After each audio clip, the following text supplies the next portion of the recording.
Bem, o que você sabe sobre a esquizofrenia? Vamos conversar um pouquinho sobre isso hoje. Eu fiz uma playlist sobre psiquiatria, tem alguns vídeos lá, mas eu ainda não falei sobre esse tema. Vamos conversar então quais são as teorias que tentam explicar a origem da esquizofrenia, por que ela acontece nas pessoas. Que mais? Como que é o quadro clínico, né? Como que a pessoa se apresenta. E a gente tem alguns subtipos de esquizofrenia, tá? Elas não são todas completamente iguais. Vamos começar então. Pra gente ter esse papo, a gente precisa entender o que é uma psicose. Então, a psicose não acontece só na esquizofrenia. A gente pode ter, por exemplo, uma depressão psicótica. Então, a pessoa, quando ela está com um transtorno de humor, quando ela está deprimida, ela tem a psicose. Mas é diferente da esquizofrenia, tá certo? A esquizofrenia não é uma psicose que está atrelada a um transtorno de humor ou que tem uma explicação, às vezes, por um fármaco, por uma droga que induz a psicose. O que é, então? Delírios, alucinações. O que é um delírio? A pessoa tem uma ideia fixa e você pode provar por A mais B que ela está errada, ela não acredita. Então, o delírio persecutório, eu acho que tem alguém me seguindo, certo? Eu fico, às vezes, com medo de ir até a janela porque tem alguém ali que vai jogar um raio em mim e aí vai me transformar numa barata, sabe? Então vai acontecendo esse tipo de coisa. Delírio de referência, todo mundo tá olhando pra mim, eu não tô gostando, eu saio da rua e eu acho que todas as conversas são sobre mim e as pessoas estão olhando para mim. A gente tem uns delírios bizarros, ou seja, eu acho que a minha cabeça, na verdade, é um RT que está controlando. É alguma coisa que a gente nem consegue entender muitas vezes quando o paciente fala, porque é algo bem diferente. Não é algo simplesmente estão me seguindo, ele vai criando toda uma história, certo? E a alucinação, o que é? Por exemplo, tá ali uma porta e tá ali uma parede, só que eu tô vendo pessoas nessa porta e pessoas nessa parede. Estou tendo uma alucinação visual de algo que não existe. Qual que é a alucinação mais comum no esquizofrênico? É a visual? Não, é a auditiva. Eles escutam muitas vozes, né? E o psiquiatra faz essa pergunta, essa voz tá dentro da sua cabeça ou tá fora, né? Então a pessoa escuta fora da cabeça dela, principalmente, vozes de comando, muitas vezes pedindo para ela se machucar, fazer mal para ela ou para outra pessoa. Essa é a alucinação, tá? É diferente de uma ilusão. Porque o que seria a ilusão? A ilusão, eu tenho esse controle aqui e a partir dele eu estou vendo um rato. Fazendo uma ilusão visual. Tem alguns testes também que são feitos aí, não tipo ver um controle e virar um rato, né? Mas que enganam nossos olhos, né? Então a gente chama de ilusão visual. Então você pode ter. A alucinação não existe controle e eu estou vendo rato. O que mais que a pessoa esquizofrênica apresenta? Ela apresenta um pensamento desorganizado. Então, um pensamento desorganizado, um discurso desorganizado.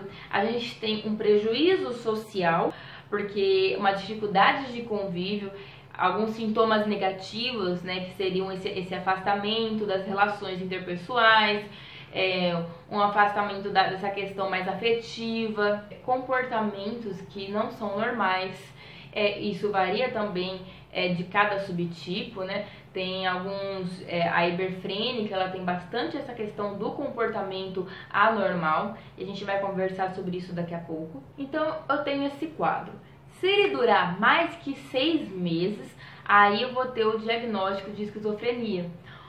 Portanto, o diagnóstico na psiquiatria, ele não é um diagnóstico feito no primeiro encontro, né, com o médico. Precisa ter um acompanhamento, porque ele segue um padrão temporal, porque existem algumas variações. Então, se for tantos meses ou tantos meses, pode ser caracterizado por outro transtorno, tá? E não a esquizofrenia. Acontece mais em homens. E a pessoa ela pode ter essa questão dos surtos, né? Ela pode ter um surto psicótico ali, isso acontece bastante com o tipo paranoide. Então seria aquela questão mesmo da paranoia, desse delírio persecutório importante. A gente também tem o tipo hiperfrênico, e no tipo da esquizofrenia hiperfrênica, os comportamentos anormais eles estão muito presentes. Infelizmente, vários desses pacientes eles são moradores de rua.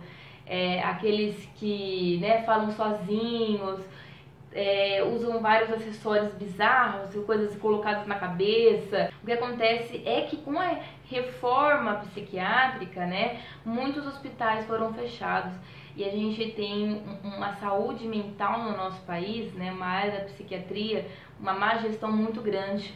Muitos pacientes psiquiátricos estão na rua, estão nas prisões, né, estão nos presídios, porque esses pacientes esquizofrênicos vêm de tudo, sabe? É paciente que tira a roupa, sai pelado, que foge de casa, sabe?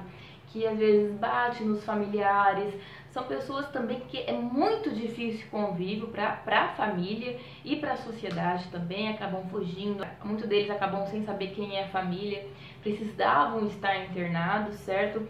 E a gente tem essa grande falta de hospital psiquiátrico no país, né? A gente não tem lugar para deixar os pacientes, né? Porque uma coisa é o CAPS não é um lugar para você deixar ali o paciente internado por muito tempo. É igual o SUS, tem fila, o SUS tem problema, em vez de eu mandar dinheiro, investir em profissionais, melhorar as condições de trabalho, não, eu vou fechar porque tá ruim. Não faz sentido. Se a gente for fazer isso, a gente vai ficar sem nenhum serviço público, a gente vai ficar sem escola, a gente vai ficar sem hospital. Tem muito esquizofrênico no Brasil que não tem tratamento nenhum. Para eu não me estender muito nesse vídeo, vamos explicar algumas teorias que existem. Não é a causa, o que causa a esquizofrenia? Ainda tem bastante dúvida. O que se sabe são as vias, são algumas coisas que eles veem que, peraí, na esquizofrenia tá diferente.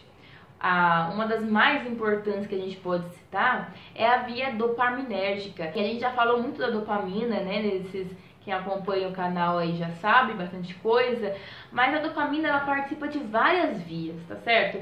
E uma das vias muito importantes na questão da esquizofrenia, por exemplo, é a mesolímbica, tá? A mesocortical também, mas o que acontece é que a gente tem um aumento da dopamina muito grande nessas áreas, né, principalmente a mesolímbica, que vai dar, né, esses sintomas aí de delírio, de alucinação, que é onde, né, a gente vai ter os antipsicóticos agindo, né, o haloperidol, né, o aldol muito utilizado aí, que é um bloqueador de receptor D2, correto?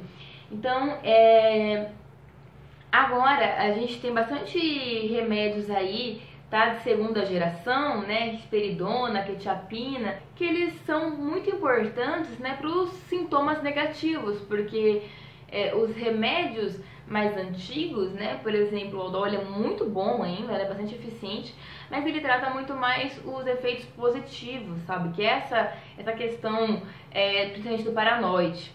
Agora, os negativos, que é essa questão da afetividade, que ela é muito prejudicada, esses novos ajudam. E como que eles funcionam? Existe a teoria serotoninérgica, da questão dos receptores 5-HT2A, que são os receptores de serotonina. É a mesma coisa que a depressão? Não, gente, porque, a mesma substância, como a gente pensa, por exemplo, em serotonina, não é ela que vai ter tal função. É o receptor dela, é onde ela encaixa, tá? E esse receptor, existem vários tipos de receptores, tá? Existem tipos, subtipos, tá certo? Às vezes o mesmo tipo agindo em um lugar diferente, tem função diferente. Então, com a evolução da farmácia, né, da farmacologia, aliás, você vai tendo uma seletividade maior dos remédios. Há também uma teoria neuroanatômica, que seria os ventrículos, eles são maiores nos esquizofrênicos, mas não é sempre uma verdade absoluta. Também existem, vou colocar aqui o que vou colocar a imagem, tá, do que eu tô falando. Existem também doenças que você tem um aumento ventricular, porém não tem esquizofrenia. Resumindo, o que passa nesse ventrículo então? Passa o líquor, né? Não só no ventrículo, em alguns outros lugares aí que vai passar o líquor, mas é aquilo que a gente tira para fazer aquele exame de punção lombar aqui atrás, tá? Que coloca uma agulha e tira esse líquido de rocha, límpido, transparente, parecido com a água. E para que ele serve? Bom, dois princípios físicos, quem gosta de física, né? Lei de Pascal e lei de Arquimedes.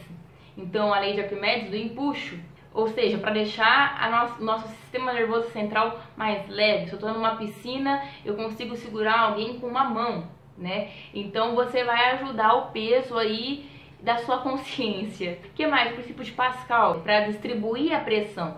Uma pressão que é gerada aqui, ela acaba sendo distribuída pela superfície, tá? Para gerar menos impacto nas estruturas. É o interessante aí, e para outras funções também. Então o que acontece é que na teoria neuroanatômica, você tem um aumento desses ventrículos, também tem, né, uma atrofia da região, né, frontal, o hipocampo, o córtex pré-frontal é aquele que nos inibe, que segura nossos impulsos, importante para a nossa empatia, para a nossa personalidade, para a nossa afetividade, certo? Ele é um córtex, essa parte pré-frontal, ela é uma das últimas a se fechar, ela tem uma grande plasticidade, né, desde a infância até a fase adulta, você consegue modificar bastante isso. O que causa esse aumento de dopamina? O que causa essa alteração aí, né, mesolímbica, mesocortical? O que causa essa alteração nessas vias? Ainda a gente não sabe. Tem uma questão genética? Tem, tá? Não é, por exemplo, um avô nasceu esquizofrênico, o filho também, que o neto vai ser, tá? Mas a probabilidade, ela aumenta. Então, se eu tenho um filho que é esquizofrênico, a probabilidade do meu outro filho, né, se eu tiver dois, ser esquizofrênico, é maior, tá? Bom, gente, eu acho que é isso. O conhecimento, ele é muito importante, tá? Principalmente dessas doenças mentais, porque no Brasil o doente mental ele ainda tem muito preconceito, a figura do psiquiatra também, às vezes a pessoa precisa ir no psiquiatra, ela tá precisando de ajuda, mas não, porque psiquiatra é coisa de louco, e a gente precisa quebrar isso. Tem muita coisa, tá, que não é caso de igreja, não é caso de pastor, de padre, tá? Lógico que uma religião pode ajudar, mas é muito complicado às vezes, né, um pastor que faz a irresponsabilidade de fazer o paciente parar de tomar os remédios, tá? A saúde, ela não pode ser, tem que ser levada a sério, tá? Mas é isso, gente. Muito obrigada por assistir. Se inscreva, tá? Se inscreva porque a gente tá quase chegando a 1000. É importante bater esse número pro YouTube divulgar mais esse canal, tá bom? Muito obrigada.